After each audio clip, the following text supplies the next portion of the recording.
Alrighty guys, we are back with chapter 12, Night Prince 1 Once Burned. Let's get to it, people. The excitement continues. You stood up to Vlad after hearing he was going to impale Maximus for failing to protect you. However, all you got for your efforts was an additional punishment for Maximus. One that has him acting as target practice for your growing abilities. Now, Amber, channel your electricity into a range attack. See if you can do it. You give a quick, apologetic look at Maximus as he braces himself with a grimace. I hope this doesn't hurt him. Let's see. Does Vlad say using as much power as I can? Let's see. Hold back some of my power. Try to make sure Maximus doesn't feel any pain. Ask Maximus if this is... I'm going to ask Maximus if this is okay. Are you okay with this, Maximus? Trust me, this is far superior to the other punishments. With his consent, you let out a quick sorry before unleashing a low voltage blast. A pure white current shoots out of your hand, whipping across his wrist and leaving a small burn. Maximus barely flinches at the pain. Soon the flesh begins to heal as his vampiric powers kick in. Surely you can do better than that. With more practice, you'll be able to do this. He snaps the leather whip in his hands. It flashes out too fast for you to follow with your gaze, but the knife that was in Maximus' hand is suddenly several feet away on the floor. I could take his hand off if I wanted to, and this is an ordinary leather whip. You have the ability to channel one made of pure electrical energy. Wielded properly, you could cut someone in half, human or vampire. I doubt that. Vampires heal far too quickly. If you don't believe me you can do it, then you won't do it. Right, mind reading. Do you think my control over fire appeared the first time I manifested a flame? No, I honed my abilities until I turned them into a weapon they are today. Do you two need a minute alone? Vlad ignores him, grasping your hand instead. This could be a formidable weapon. You've only ever practiced suppressing your power, but where has that gotten you? Stop trying to get rid of it and bend it to your will instead. I'm trying, don't tell me what to do. What if I don't want to get stronger? I'm trying, let's do that. No, you're resisting. You fear their power despite the fact that is the only thing that can keep you safe. What do you mean? You want to survive, don't you? As you are most, vampires could overcome you. Right now, you hope whoever ordered your kidnapping hasn't spread word of your psychic abilities. If he has, you'll be very popular in the undead world. If that happens, you can stay helpless, relying on my protection forever, or you can learn to defend yourself. Your choice. Fine, I'll hone my powers into the best weapon it can be. First, you need to let go of your guilt over your mother's death. It's crippling you. You have no right. Your hand bats his own away. You stole that memory from my mind. I never shared it with you. As long as it continues to handicap you, I'll continue to bring it up. Wow. Something boils over in you. You can actually feel the current pulsing under your skin as if begging to be free. I'll show you handicapped. As if on its own, a massive bolt flies out of your hand. For a second, you manipulate control of it, then it lashes out, wild and unchained. Before you can stop it, it cuts through the main statue of the hall like butter. Oh no. Vlad's face is a mask at once terrifying and unreadable. Vlad, that's what you get. I'm sorry. I thought you wanted me to get stronger. I'm gonna do let's do That's What You Get. Let's do that. What I get. That was perfect, Amber. Your powers are a formidable weapon, just as I told you. Now that you know what you're capable of, we'll keep working on it to improve it. And with nothing more than that, Vlad turns and heads down the hall. How about that? That's pretty cool. Having worked up a sweat during your afternoon training session, you retire to Vlad's bathroom for a shower. As you slip into the steam, however, you hear a familiar, velvet voice just outside. It appears we both had the same idea to wash off after training. Oh no. What a fortuitous coincidence. You can see, just barely make out, his naked body through the steam and rushing water. He strides toward you, slipping into the shower after you. Not going to wait your turn? I'm many things, Amber. Patient is not one of them. Slowly his hand moves up your side, strong fingers sliding against your soapy body. Perhaps I could help you wash off. I got the gems. Let's just go ahead and let him do it. I'd love that. His hands drift upward to your hair, tangling through it, gently scratching your scalp. It's a gesture as comforting as it is scintillating. Then he leans against you, his scarred and powerful body pressed up against your own. The curves of your body slip easily into place against his.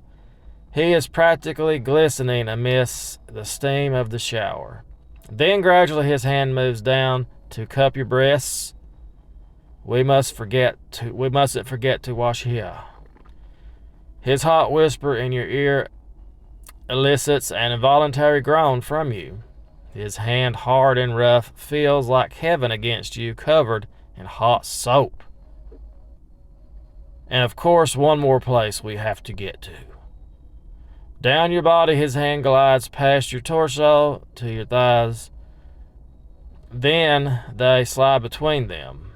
His thick fingers rub against your whatever needed back and forth. The glowing pressure mixes with bubbly hot water. You can't help but let out a gasp. Easy, kitten. We have to make sure you stay clean. Well, you're dirty too. You press your hand against his hardened torso. Every part of him feels like heaven. Your fingers play across his chest, then down his midsection until finding his happy trail. He lets out a groan as you rub against his hard cock. Just make sure you're keeping clean. You slide your hand up, giving a nice pump. Is that nice? Like heaven, though perhaps we should take things further. I think that's as far as we're going. Actually, I think you're clean enough. With a slight smile, you push him out of the shower door, but I still need some me time. Very well, I'll be waiting in the lounge when you're done. After you draw from the shower, you meet Vlad in the lounge. He's sitting on the couch, feet up, watching a vampire movie of all things on TV. Didn't know you were a fan of those. They never cease to amaze me. If we're not being portrayed as bloodthirsty, whatever that is, then we're filled with imbeciles whining about our lost humanity. Then you must love the cinematic retelling of your life. Most of them don't retell my life. They retell Stoker's fabrication, which bears no resemblance to me except for the mockery, and even that's incorrect. Dracula doesn't mean son of the devil. It means son of the dragon, as my father was known in his time. I'm sorry for bringing it up. Did he live in that time? I was making a joke. Let's do that. Perhaps, but I decided to answer in earnest. I have no reason to hide anything from you. He rises, walking over with the unhurried grace of a predator who knows his prey can't outrun him. You have the right to know about the man you've taken for a lover. I've not even done nothing with him yet. Much of the history written is false, but some things are true. Even my motives are often portrayed incorrectly. When he reaches you, he traces a finger from your elbow to your shoulder, a tingling sensation left in his wake. The firelight makes deeper hollows out of his striking features, and his cropperly eyes seem to hold their own inner flame. Go on. He speaks with a soft challenge. Ask me something. You glance away, both enticed and unnerved by the offer.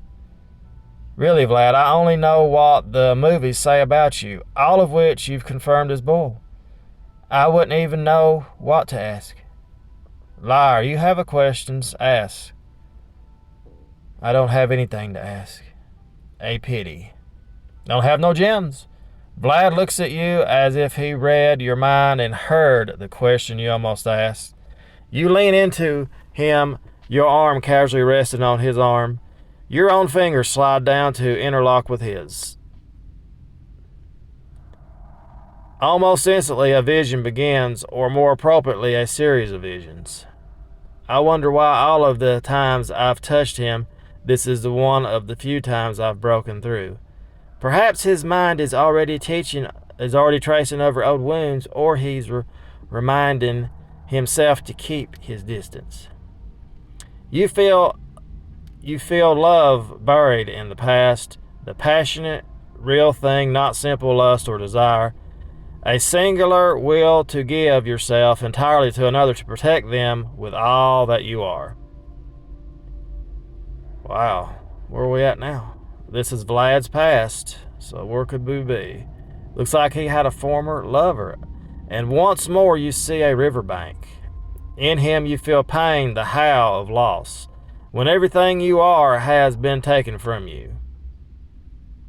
A small shake brings you back into reality. Amber, you're crying. What happened? Did you see? I saw you lost someone very important to you. He hesitates for just a moment. I did. Clara. Who was she? My first wife. We were wed before I was turned, and it was years later, while I was off fighting the Turks, that I met Tenoch. He was my sire, the one who made me the vampire I am today. He showed me what he was, turned me. He showed me what he was, turned me, and killed himself shortly after. I returned home intending to reveal what I'd become to my wife, but my actions on her battlefield had upset her. She thought I'd become too brutal. It seemed an inopportune time to tell her that I was no longer even human. I bet. I had to avoid her to keep my secret. I went off on another military excursion, and we were ambushed shortly before dawn. The sunlight proved to be a big problem. What? I thought sunlight didn't kill vampires. It doesn't, but new vampires are exhausted by it for a few months. I never knew that. I'm guessing you haven't spent much time among the newly turned. Not exactly. While I was fighting, the sunlight filled me, and my men thought I was dead. Little wonder, given that I was no longer breathing. I can see where they got the wrong idea. Word sent to my wife, who thought the Turks were on their way to capture her. I told her of my treatment under the Ottoman Empire as a boy. She decided she'd rather die than face the same brutality. Oh God, she threw herself from the roof of her home into the river below. That is where I found her after I awoke and returned to tell her I was alive. I'm so sorry. Don't be. It was a long time ago? It's clearly still affecting you, though. Maybe. He leans in, face entangled through your hair. But right now, here we have each other. His fingers trace down your spine, slipping under your shorts. Let's make the most of it. I'm not in the mood. No way. It doesn't feel right now. Especially after everything we've just talked about. I understand. I thought, though know that I will be ready for you, inevitably change your, they'll know that I will be ready for when you inevitably change your mind once more. It's then that your mind traces across the one thing you've been able to glean after shifting through hours of memories. Something small and subtle, but perhaps just the breakthrough he needed. The puppet master. Yes. I saw something new about him today while putting in extra hours to sift through memories. He had a funky ring. It was kind of like yours. Like this. Vlad raises his ring for you to inspect. Yes, that's it. Yes, only it had a bird on the front instead of a dragon. What kind of bird? You think back to the ring? Oh, eagle, falcon, whatever. I think the bird was a raven, crow, eagle. I'm not sure what it was. I'm going to say crow. I'm not sure. It was hard to tell since I only saw the ring when it was gesturing as he spoke. Vlad disappears into his room before you finish speaking. Moments later, he's back holding a torn page. There it is. Is this the image you saw? Yeah, that's it. Val mutters something in Romanian. What's wrong? You recognize the symbol. Isn't that a good thing? That ring bears the Cornelius family coat of arms. The last time I saw one like that, it was on the hand of Mahala, the man the sketch resembled. You told me you burned him to death, but the coincidences are piling up. Yes, they are. Dress warmly, we're going out. After more than an hour of flying, it feels as though you finally figured out the trick to it. Don't look down. The icy wind is hell on my eyes. Also, keep both arms around Vlad.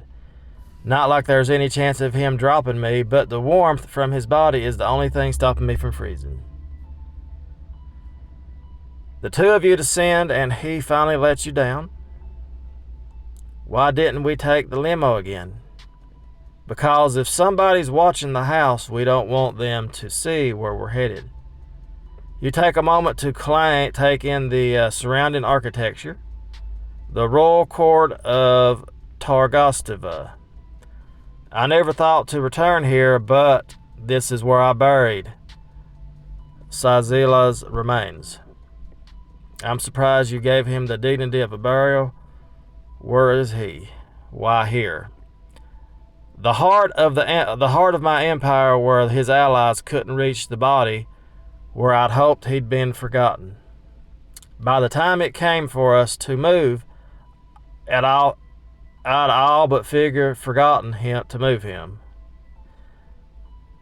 This is where you lived when you were a prince, right? He gives you a brief, jaded smile. Not for long. My time as Volvada was spent trying to keep Wałchala from falling to her enemies. It left little room for relaxing at my court. He starts walking towards the tower, hopping over a half-crumbled wall and holding out his hand for you. You give him a look, leaping over the wall with the same ease as him. Former gymnast, remember? I do, but not because you told me. You never speak of your time before the accident. Walked right into that one. I'd love to hear about it if you're willing. The only way we'll go closer is if we are open with each other, and he was open with me about his ex-wife earlier. I don't have the gems, honey. Shut Vlad out. I'm sorry. I don't know if I can do that. Don't you already know most of it anyway? What with the mind reading? I can only read your surface thoughts, not your buried memories. And recently you've learned to block me out anyway, haven't you? You're at the perimeter of the tower now. Sagila sword struck here when he attempted to take my head off. He indicates a crack you hadn't noticed until he taps it. Then he rises, pivots, and takes 6 long strides before he kneels again. And here is where I buried him. He begins clearing the snow, his powerful hands cracking through rock and ice like nothing. A few minutes in a taller pile of dirt later, Vlad lets out a grunt before hoisting a bone upward. Oh, look at this. Right where you were supposed to be. Seems like proof Zagala can't be the puppet master. Still, you hold out your hand. Let me make sure. Vlad arches his brow, but then places the bone on your palm. Now's the moment of truth. Time to figure out if Vlad's oldest enemy really is dead or if he's the one orchestrating the attack against Vlad. And there it is, people. Another chapter coming to an end. So once again, we keep Vlad off of me. We've not done anything yet. And anyway, that's pretty much it, guys. So there's another chapter. Alrighty, guys. As always, thanks so much for watching. And we'll see what happens tomorrow as we're getting closer and closer. We're over halfway done now. So as always, guys, thanks for watching. Give the video a thumbs up. We'll see you tomorrow. Have a great day now.